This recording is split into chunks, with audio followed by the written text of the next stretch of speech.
اما کافر دے چې د دنیا نزی دته ملائک راشي تور مخونو والا ترخی خبرو والا شنو سترګو والا ډېر په بد لهجه ورته وایي او خبیث روحه راوځه هغسې نومونه باندې به یاد کی لکه دنیا کې چې دا انسانان یو بل ته بد نومونه یادای چېرته راوځي رسول الله مبارک صلی الله علیه وسلم فرمای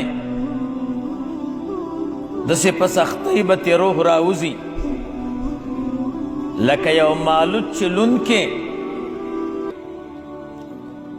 او هغې کې یو زنځیر وغیره ور واچې او هغې نه چې څنګه زنځیر د لون مالوچ نه روباسي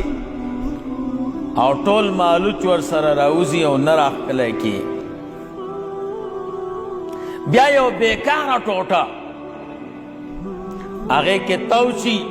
او بدبویي تې خیږي اسمان طرف ته روان شي الله جل جلاله به ورته وفرمایي مه راولئ دا نوم یې سجین کې ولیکئ دا د اوس مکو لاندې دی بیا به د دا روح دا ملائک د اسمان نه راوغورځئ لاندې نو ته ووایه چې دا لاندې ولګېږي د ده به څه حال دې وخت کې به د ده د خپلوانو د ده دا جسد ښخ کړی لحد کې دا به دې بدن ته واپس شي او ملائک به ورته راشي ګرځې به ورسره یي ترخو خبرو والا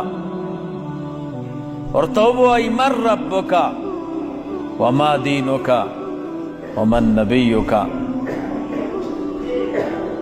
د باندې به دومره هیبت راشي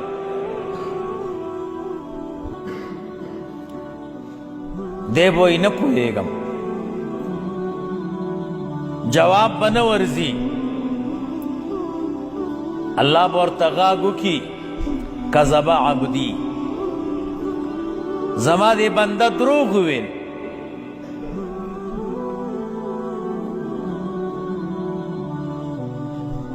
بیا به ورته یو بد شکله سړی راشي چې دی داسې بد شکله سړی به یې نه یې لیدلی دی به ورته وایي ته څوک یې به ورته وایي ته نه خبر زه ستا هغه بد عمل یم به ستا ملګری بیا به ورته د جهنم نه یو دروازه خلاصه شي د هغه ګرمي او د هغې بدبویي به ده ته راځي الله هم دې وساتي دا اولني لیکل دي د انسان